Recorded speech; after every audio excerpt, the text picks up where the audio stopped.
Hi there. Welcome to October 9th, 2022. I'm Kurt, and this is my daily Good Life meditation video. I do this each and every morning to remember my life objectives and principles and to prepare for the coming day. I also look at yesterday and last night to see how I could have improved things, how things went along the way. For last night, I slept pretty good, actually. Slept all the way to the alarm. Kind of pulled that rabbit out of a hat. Yesterday was a good day, solid day. Got my stuff done in the morning, went down and did the measurements we needed to do in Huntington Beach. Came back and started packing. Packing and sorting. Not sure exactly how I'm going to get rid of everything, we will get rid of everything, but we will. Miko and I are pretty adept at taking a life apart. Now what else? Just a moment, please. Sorry.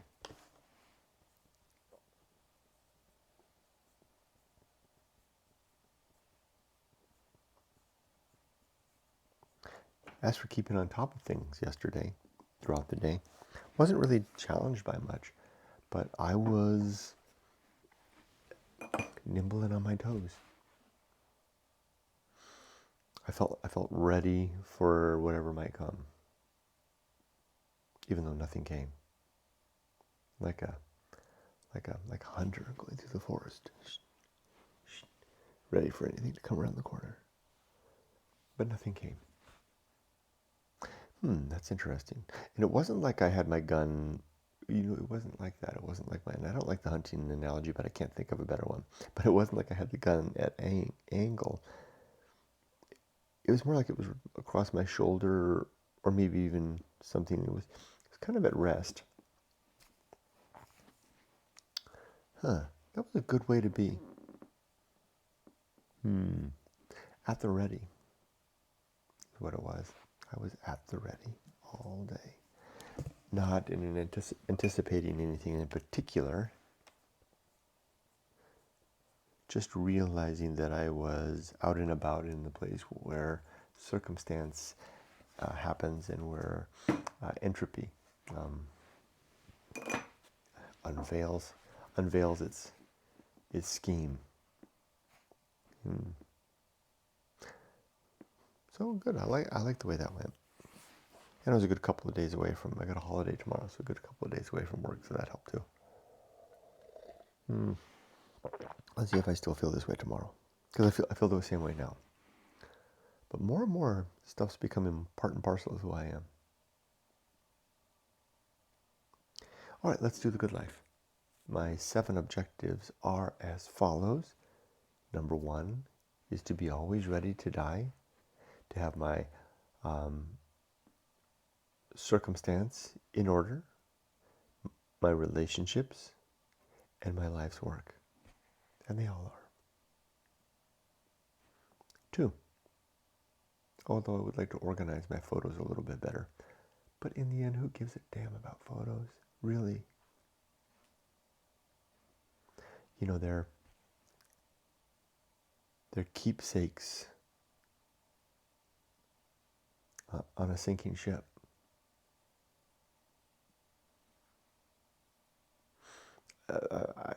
I'm saying that because of my experience as an antique dealer in Japan, where I would go to the auction where my, what would I call them? They weren't co-workers. My colleagues, yeah.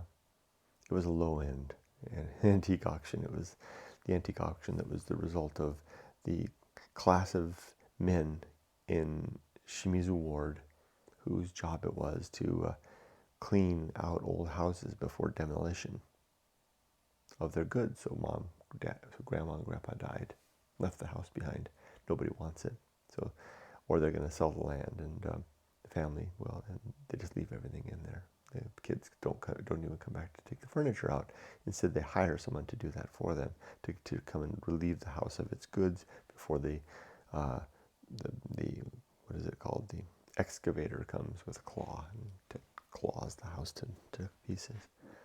So they would bring those things back to these group of clustered shipping containers about a mile above the harbor there in Shimizu, near the hospital, an empty plot of land below the hills. And on the 23rd of every month, starting about 6 p.m., we would all gather and we would have an auction. It was a very interesting place. They would bring the stuff forward on trays across, and I would stand in the back and go in, 1000 yen. I was a very low bid person. If it went above 5,000 yen, I let somebody else bid. I didn't get any good stuff really. Anyway, I was always counted on to buy the photos because there would always be a box of photos in there somewhere or two. You know, it seemed like every house had a box of photos. Every life had its collection of mementos, pictures from the past. And no one there wanted those things. But the silly gaijin in the back, 500 yen, 300 yen. I remember the master, the Masaji-san. He used to tease Masaji. That's not what it means. He used to tease me that, he didn't tease me. He knew I teased them about the Masaji. He teased himself. It was his son that did that, actually. His grown son. Anyway,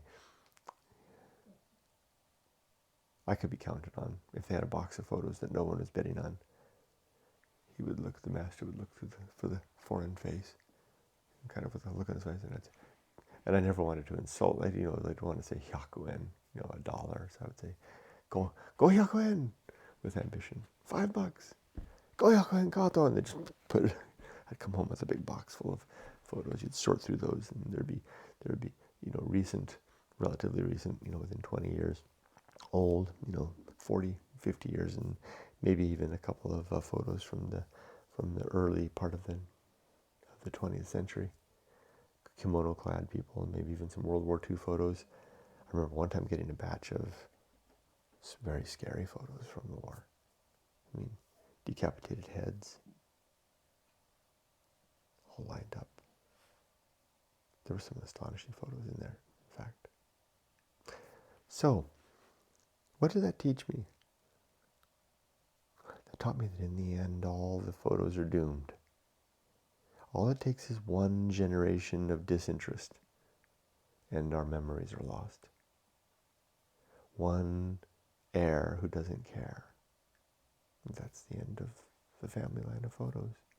Now, of course, photography's only been around so long that we can't keep that experiment up for so long, but I'm pretty sure that's the weak link, right? I mean, we cherish the photos and we pass them along to the next generation. They get a box of photos and they'll hey, there's mom, there's dad, there's some photos of me when I was a baby, and then there's some older people maybe that's mom and dad's grandpa, I don't know, grandma, I don't know. Then they die and they go on to the next generation. The next generation's got, maybe they have a new methodology, so now photos are all kept in a camera roll or shuffled off to the cloud. And no one makes photos like that. We haven't lived this experiment yet. So then, their kid gets it and they look at that box and, well, I think that might be my mom when she was a kid. I don't know who all these other people are. Go one more down the line. I don't know anybody in there. Yeah, they're supposed to be my relatives. I don't know any of these places. I don't know what they did. I don't know where they went. Who are they? Go another one down. Well, we haven't lived that experiment yet, have we? But in Japan, they kind of have in a way, because the circumstance brought it about, where they moved on, the young people moved on to a new life somewhere else, and didn't want that old life that the old people had, the challenging agricultural life of, living poor, working hard, cold houses, winding, cold wind in the winter, blowing through the cracks, neighbors poking in, small village, memories of families striving to toe the line from the old Japan. Just to hell with the photos, hell with the house, hell with everything in there. Just, isn't there a company that comes and takes all that crap away, and who cares what they do with it? Maybe an incinerator somewhere. Find someone else who gives a damn. That was me. I was the someone else who contrived to give a damn. Go ahead, go ahead. I'll take them. They all wound up there. All those photos, all those memories, baby pictures, images of kimono-clad young women, black and white, grouped together for a photo, or maybe the family out on a vacation, not far, just down by the river, standing by the rocks. I don't know who those people are. Maybe an uncle. War photos. War. Who wants war photos? We lost the war after all. Being Japanese, I mean, the war was a disgrace. Why did we get involved in that? Wouldn't have been better if we did. Well, who wants that? You know. Yeah. And grandpa. And did you look at those photos? There were heads in there. No, I don't want anything to do with that. Let them go. Go to the incinerator. That's how they wound up in my hands. That was an experiment unfolding in another land. Now, of course, there are families that do cherish those photos somehow and maybe organize them into albums, or maybe make a little story and can share it with their families. And they'll last a little bit longer, but not long. Like I said, all it takes is one errant generation, maybe not even errant. Maybe this is the way things go. This is the reason why we are our connections, our tendrils back to the past, beyond our DNA. And maybe the circumstance of where we were born don't go more than 2 or 3 generations in most cases, unless you're the royal family. We just dissolve away. So why would I give a damn about my own photos even? I mean, yeah, I like to look through them. It's fun I look at them every 5 years, every 10 years, every time we move, basically, is when we do it. Every time we move, we have to pack up the photos and have a kind of look through, and you're moving the album, and there's something sticking out. That looks interesting. You pull out, oh, wow, Pat Kwan. Well, look at that hair. I wonder how he's doing. Put that back in. Wow, look at me go. Weren't we so thin and young? That was amazing. I won't see him again for another 5 or 10 years. But another 5 or 10 years, I'll be 5 years away from death. Not going to look at him after that. Will my daughter Emily look at him after that?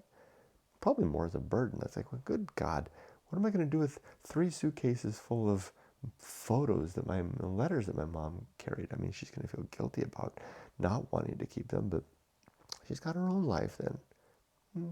Their time is numbered. So, digitize them, right? Put them on a thumb drive. How long it will be before that thumb drive gets lost?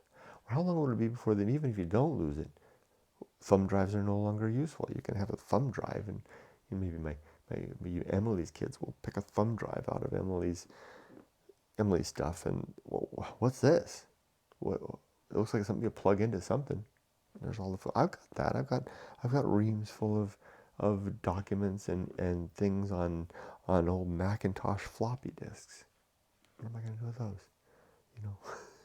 I've got so many videos on old cassette things from the past. What am I going to do with those? What am I going to play them on? So okay, well, I'll just put them in the cloud. They'll be safe off there in the Google Cloud.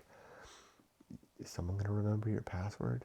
Is someone going to even remember that they're there? At least an old box of photos in the attic will get discovered after a generation when someone moves out of the house and start going through, and what's this? No, I think the digitization route is not such a good route, and it also loses something that doesn't have the substance, right? I mean, there's something about finding an old box of photos, even if you don't know who they are, and realizing they're part of your past, and you pick them up and they're kind of wrinkled and bent, and the sides in there are kind of maybe there's a written thing on the back. There's something about that substance. Knowing there's a gigabyte or 2 of photos somewhere in a cloud somewhere that nobody remembers the password to, or maybe you forgot to pay for the service, right? Because maybe after you're dead, you're paying $10 a month for 2 terabytes of storage in the Amazon cloud, and after you die and your credit cards expire, well, you're not paying that $10 a month anymore. So Amazon recovers that, and those are gone. It's doomed in every avenue. We're not going to keep it. The experiment that I saw, the result that I saw in Japan of memories coming to an end, is the human way of that things happen. We lose interest. You look no further than the cemeteries, where you can go through a cemetery and easily pick out the old grave markers by the fact that nobody attends to them. There are no flowers. There's no there are tombs. If they're standing tombs, they're leaning or fallen over. People move on from the past, and they forget about who we were, and they forget about our people, and they forget about our roots, because the present is more interesting and more immediate, as it should be. In many ways, it's a blessing in a way to not remember the past, because we need to try old experiments again under new circumstance where they might actually work. So we move on. So I'm not going to worry too much about the photos. I'll box them up, put them in the suitcase, drag them with me to another life. It's my duty. It's like a snail carrying their carapace shell around for the course of their life. But when I'm dead, I'll leave those suitcases like a hollow snail shell on the sand, and maybe a hermit crab can come along if it's for whatever at the beach or something. A hermit crab find some use for it, or maybe it'll just dissolve away and become calcium littering the sand. Likewise, my photos, whatever happens to them, I don't really care, because those who remain will have their own memories and their own immediate past to attend to and to make their own. I'll let it go. I'll let the photos go.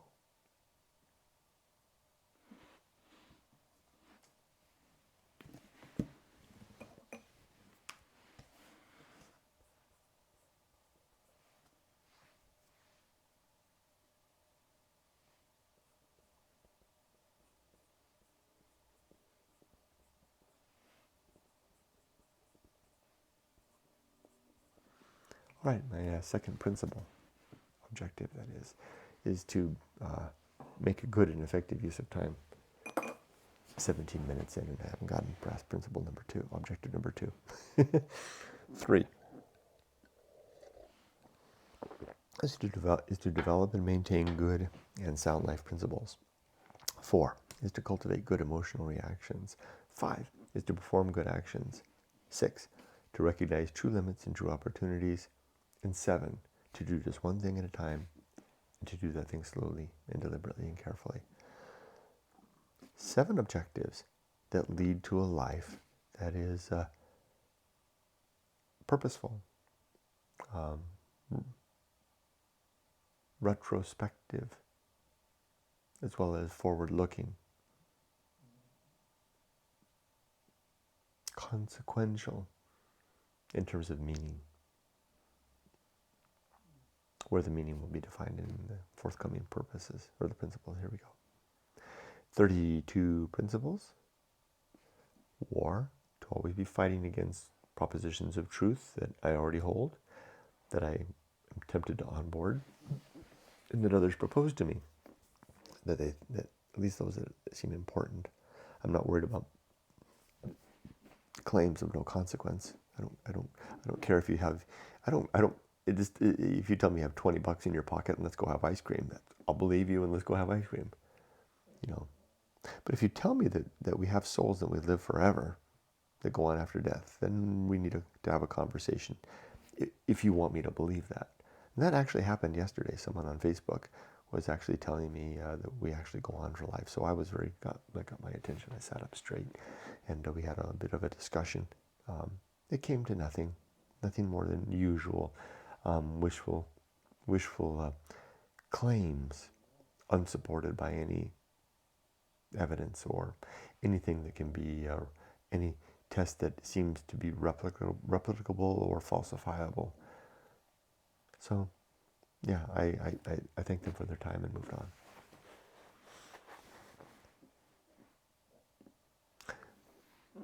2, reason is the second principle, and the sub-principles of honesty, objectivity, doubt, and humiliation.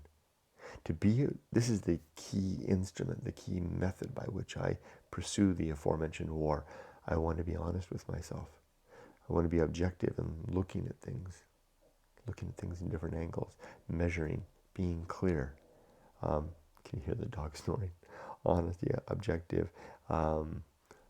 skeptical. doubtful. What? True? Really? Why? Wow. And then humiliation. Be open to, receptive and eager to discover that I'm wrong. Thank goodness I found out I'm wrong. Feels like crap. I believed this for so long, but oh well. Thank God I didn't have to go another day being incorrect. It's a good attitude. 3, the homunculus. The suggestion that there's a little mortal that lives inside my head here, my consciousness. It's nothing more than it's nothing more than just the emergent quality of my brain chemistry activity, which is the result of my body chemistry. It's just a big chemical reaction, the consequence of a chemical reaction, and that's all. And it'll die with me. It'll wink out like a candle flame stopping, or when the music stops, or when the dancers stop moving. It's just over. That's what's going to happen when I die. Nothing to follow. I can't prove that. It's an operational stance that I have based on the lifetime so far of observation that there's no good reason to think otherwise. Next comes the anchor hold is the next one. The consciousness is trapped within our head, quite alone, can't really endeavor to be with anyone else, no matter how close we get.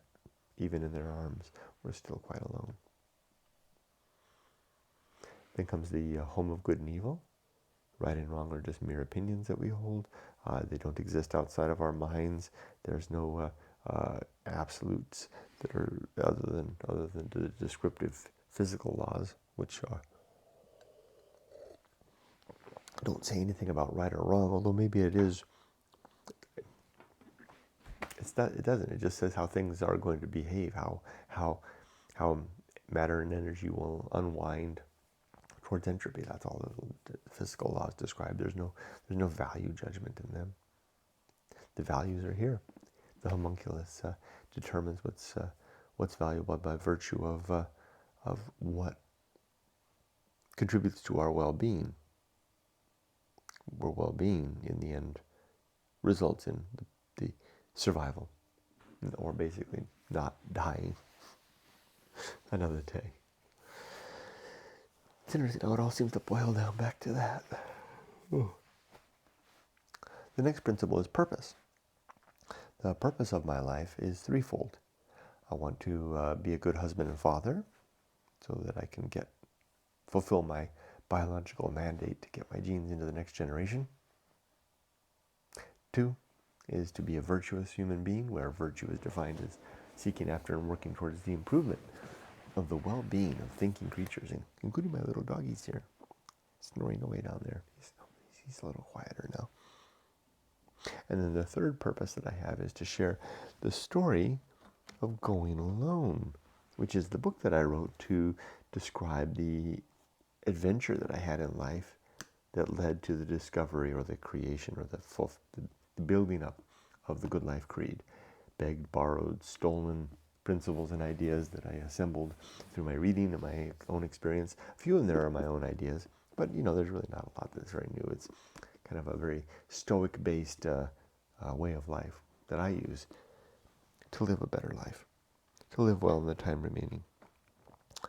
That's my third purpose, that is. The next principle is called the atomic principle. Everything is made of little bits and pieces that are flowing and changing and transforming and falling to pieces. Yesterday my friend Eric, a surfer, when I asked him about what kind of surfboard I should buy now that I'm moving back to Huntington Beach, his recommendation was, when I told him I hadn't surfed for decades, his recommendation was to get a boogie board and do that for a season. Solid advice, and that's exactly what I'm going to do. Until I can get the tone and musculature again in my body, and the fitness. Especially, I'm almost 60. So I'm old. Yeah, I need to get back into it gradually. Next is the principle of nature. Everything has some particular nature, and it's good to recognize what that is so I can better abide that. And this is an example. The advice that Eric gave me to take up a boogie board, the body board, for a season, is recognizing the nature of a almost 60-year-old man who hasn't surfed for decades. wanting to get back into it. It's a good way to do that. If it's safer, it's more convenient. It also it's a more it's a more reasonable approach. What if it turns out that I'm not into it? I can't do it, or I'm not into it anymore. It's good to know. You can find the nature of everything. It's fun. It's a fun game to play. Like I was thinking, once I get back to this, well, it's great having this space right here to do this, right? I mean, this big, enormous house, this quiet little, except for the dogs snoring, it's almost like a little studio here. It's so dead quiet around me. It's great. I can make these videos, and it's almost perfectly captured audio. Will it be like that in my new place? It's an apartment, old walls, thin walls. I have to be careful. I have to position my chair in a place where because I get up at 4 a.m., I don't want to be waking the neighbors with blah, blah, blah. So I have to find a place and a way to do that.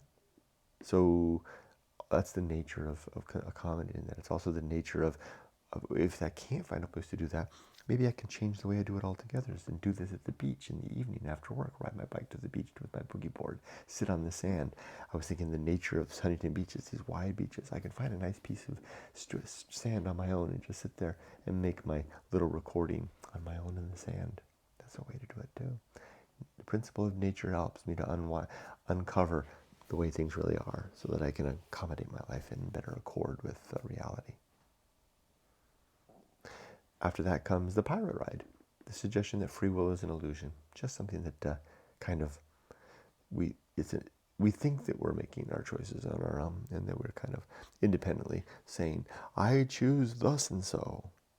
But really, the I choose thus and so is at the tail end of a long series of consequences and actions and chain reactions that led to the moment of now, both movement and action and consequence and thought. And a lot of that has nothing to do with the decision-making capabilities within my mind. It's simply following some path of, if not least resistance, best seeming accord with the route to not dying. That's a good one.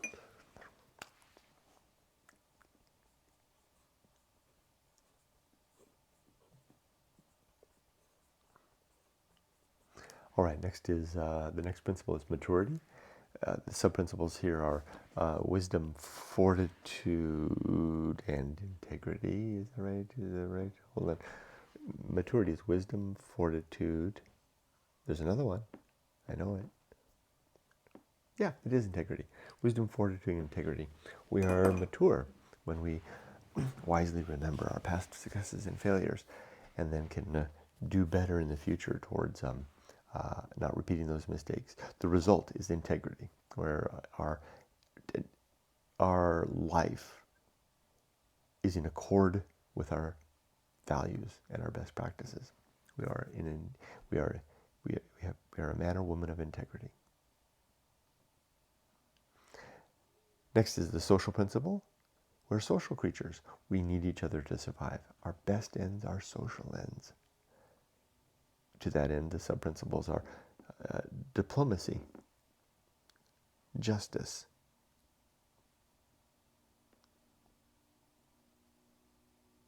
conspiracy, and there's one more I thought. Diplomacy, justice, conspiracy. It's all in the book here, so if I forget one, I can always look it up. I always get stuck on this part, so it's right here, I think.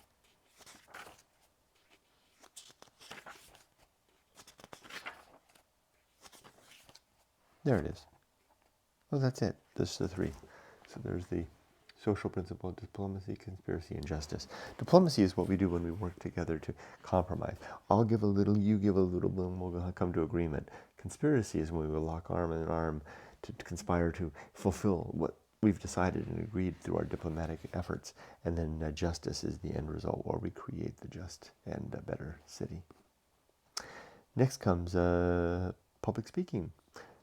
This is a suggestion to communicate well. And we do so. So Emily asked me if I would come do a presentation speech for her fraternity. She said she was looking for business professionals to, how did she say it? I don't remember, that leaders of a sort to come and give a presentation. I'm flattered beyond flattered that she would ask me to do that.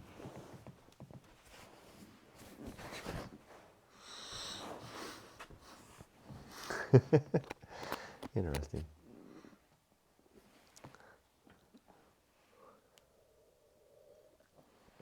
I never got a chance to do that when she was a kid. You remember, like, have your dad or mom come and tell you about what they do for a living? I guess I get a chance to do it when I'm in college. But I'm more intimidating.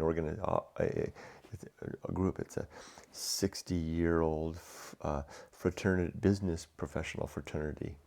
Ooh. I mean, they're all college kids, but kids.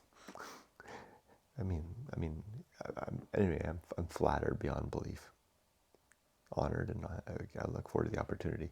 She still has to completely get in. She's through rushing, but now she's in a hazing, and it's not a hazing phase. It's a special phase. It's a 7-week intense phase of training and things like, they have very strict rules. Like, for example, absolute abstinence for the 7 weeks. If they find out that you've been drinking, you won't get in. You have to. They're encouraging it's a business fraternity, encouraging a very professional environment. And she has tests that she'll have to take, and the pass-fail requirement for the test, which is complicated, is 100%. You can't make a single mistake. This includes memorizing the Greek alphabet, knowing the names of everybody in the fraternity, first, last, and middle name of everybody, plus all kinds of other things that she has to scramble to remember. It's very exciting, actually. And she is. So I showed her yesterday, because I was reading I'm reading this old Dr. Johnson book, and there was a section in here written in Greek, and I couldn't read it, so I showed it to her, and she could sound it out. But she didn't. We didn't know what the words meant. I was like, "Wow, you're reading Greek." Anyway, there you go. So public speaking, there's 4 sub-principles here. Best words: prudence, eloquence, rumor, and gossip. Best words is choosing the right words to fit in your particular circumstance and moment. Prudence is the ability to regulate what's coming out of our mouth or out of our pen by filtering their ideas through our values. It's an act. It's an action. It's a verb, as I like to say. And if you can get good at it, you can get in the moment. You can be regulating yourself while at the same time being eloquent. That is an amazing thing. Something to strive for, to be able to trust that what's coming out of your mouth beautifully, or coming out of your pen beautifully spoken, is also in accord with one's values. That's it. What a place to be. It's the goal of public speaking. And then prudent, and then rumor and gossip. Just don't do those. They're nasty. Yuck. Ooh, okay, after that comes, and I just dropped the page. Temperance is next, I think? Yeah, temperance, and it's 5 together. Temperance. Life will not go well. The horror show. The feast of that which must be born, and the feast of woeful. Temperance is our ability to control our actions and our thoughts, even, basically restraint. And there's 2 sub-principles: simplicity and suffering. And simplicity, we suffer when we tell ourselves no. And a simple life is a temperate life, but we use it also in many other ways. I use temperance to regulate myself so that I'm being a better man. Better being defined as living and speaking and doing everything in accord with my objectives, to better fulfill my objectives. The second principle here is the restless man. We are restless by our very nature. It's part and parcel of what it is about our species that allows us to be successful and survive. If we can, force ourselves to go around the corner and over the hill and beyond into places where our species hasn't been, we'll find new stuff and places and people, and our lives can be enriched, and our prospects of not dying enhanced, while all the while taking risks. the path of wildness. Is that right? No. Life will not go well. Yeah. Is that right? Life will. I sometimes get myself confused here. Yeah, life will not go well. Life won't go well. Ups and downs, bad things are going to happen. It's a sloppy business living. Expect it. Then the horror show. The horror show is that the next level of sloppy business, when life becomes downright scary, painful, destructive, devastating, death, disease, famine, waste, childhood pain. That's the horror show. It's real. It's happening all around us. And it's going to come for each of us. Be ready for it as best you can. The next one is that which must be borne. We have to bear the difficulties of life, and we have to bear the horror show. The feast of woeful is the next principle. That's what happens when we get upset and throw our upset out into the world and let everybody know. It's nasty business. Don't do that. I try to avoid that.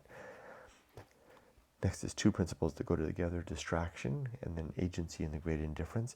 I don't think that there's any God or gods. I don't see any reason to think that that's the case. So I distract myself by telling myself, oh, I don't do that, but other people do. We distract ourselves from the emptiness of the universe. What you discover if you go off into a deep desert all by yourself, way over the mountains, moonscape time, you'll not see the emptiness. Strange thing to say, not see it. Then what? What do you do with your life once you realize you're on your own? There's no big daddy looking after us with a plan. No place to go after we're dead to see grandma. What do you do with that? I don't want to deal with that. I'm pretending right now. I'll cover my ears. I'll watch TV, go to the movies, think about politics, pray to God. That's the distraction. And we can distract ourselves effectively all of our lives and never have to deal with that stuff. And some people do, and it seems to work in a way. But in the end, who gives a damn? But life could have been better. We could have faced the emptiness. Well, I'm not going to say it's better. It's too scary for some people. So let them have their distraction. Let them distract. Okay, the next is... we covered those, distraction and agency and the great indifference. Next is the best seat in the house, to try to be okay with who I am, where I am, and what I'm doing right now, all the while striving for better. Then a principle called the Restless Man, where life is a restless thing. We feel antsy. I want to go over that hill. You better go over that hill when you're young. If you don't, you'll be wondering what was over that hill all your life, and you'll die regretting that you didn't go over that hill. That's the path of wildness, when you go over the hill. And then the great life adventure is what results of having gone over the hill. I like the way that kind of packed in there. The risk of avoiding risk is next. There's 5 surface level risks in life: falsity, credulity, faith, superstition, dogma, authority, rumor, and gossip. Did I say 5? I meant 8. They relate to believing things that's untrue, being untrue, and spreading rumors and conversing in gossip. Gag me with a spoon. Just don't do those things. I totally mixed 2 principles up, didn't I? Wow, I mixed up the sin and damnation and the risk of avoiding the risk. Sorry about that. That's totally a sloppy job there I did. I'm speeding things up. Let me back up just a little bit and wind it tape down. The risk of avoiding risk, that's the principle. There are indeed 5. 5 surface level risks in life and 1 deep risk. The 5 surface level risks are: 1, getting an education; 2, getting a good job and starting a career; 3, finding someone to spend your life with; 4, creating a home and family; and 5, saving for your old age and retirement and being safe when you're old. I call these the surface level risks of life because they're right there in front of us when we reach adulthood, and everyone and everything around us encourages all of our lives to do these things. So they're not that hard to do. You can wind up with all of that with little more than following the recipe. The tricky one is that deep risk. What is that? That's the risk of not spending some time to find yourself. But I don't give a damn about finding myself, Kurt. Then that's all right. You don't need to worry about that. You can work on the 5. But yeah, Kurt, I feel that. I want to find myself. I've been feeling that way since I was about 18 years old. And I'm speaking to you. There's a lot of us out there. If that's you, then do it. Do it after college. Do it during college as well. It's part and parcel of it. But do it before you attend to the 5, except for the education. Do the education first. Then squeeze a great life adventure in between education and career. From about age 23, 24, 25, head off into the world. Go do whatever you're going to do. Have a great life adventure. Come back when you're 30. I've talked about this many times. Come back, busted, broke, sunburnt, limping. Yet with eyes wide, smiling through your eyes. That's the real measure. Do you smile through your eyes? And you are already. You're 25. You're 30 years old. You're smiling through your eyes. Good for you. You ain't got nothing, but you got that. And you've got your diploma. Now you can find a job. Yeah. You know the course. I've told this before. You're going to be behind everybody else. Your friends that were in school, their careers ahead. They've got a kid. They've got a house. But are they limping for good cause? Just leave it at that. Lucky you. You've suffered good cause. Lucky you.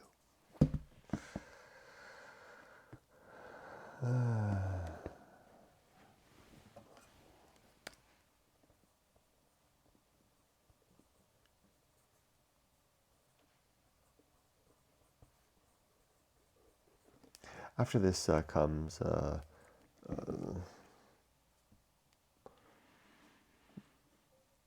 sin and damnation. Yeah, I think that's next. That's where I've got the 7 that I said before. That's what I didn't say them. I got them all. Well, I did. I'll say it again. Falsity, credulity, faith, superstition, dogma, authority, gossip, and rumor. 7. I said 7. It's 8. I'm all messed up. Anyway, those are the 7. Those are the 8 things that we can do that, in my worldview, result in living a damned life in the here and now. Falsity, being untrue. Credulity, believing things too readily without good reason to believe things. Faith, believing things where we use the want of belief, the fact that we want to believe as the basis for the belief. Faith, superstition, believing things that are categorically identified as nonsense.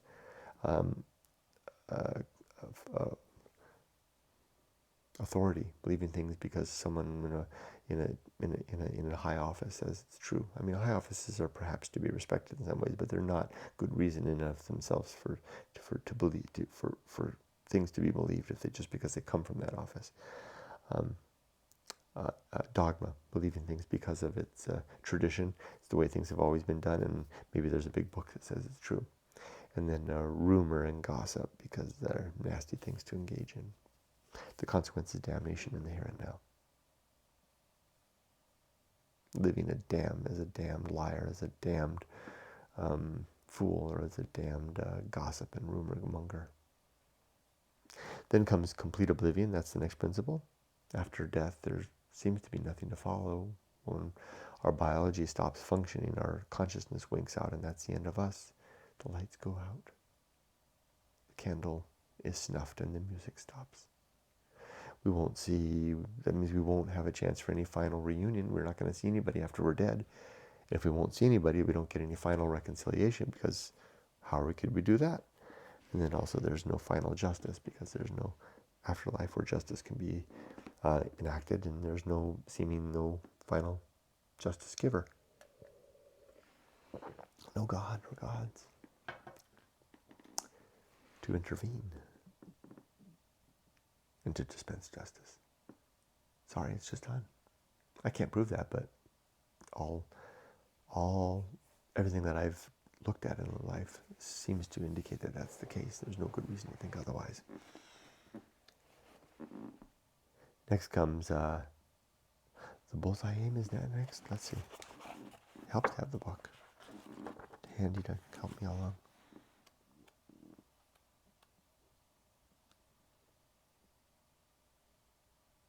Oh, season of philosophy. Time to record what we've learned along the way. You notice how I keep something, writing instruments handy at all times for when ideas come. That's what I use it for. It's good to keep that. Make a little journal. You can add that to the pile of photos, right? And then the bullseye aim, striving for the mark but usually missing. That happened to me big time. Well, this week on Friday, I not only missed the bullseye target, I missed the whole damn dartboard in a very public sense. It's to be expected as well. It is the nature of life to sometimes have a wholesale miss, huh? And then the uphill climb, trudge, trudge, trudge, up we go. Not gonna be, today I'll be higher up the mountain than tomorrow. Who gives a damn about climbing mountains? It's fun. It's interesting. Better view. Who gives a damn about a better view? Yeah, I didn't say it was important. I just like it. So I'll do it. Arena and utility. Life is an arena for the development of our principles and objectives so that we can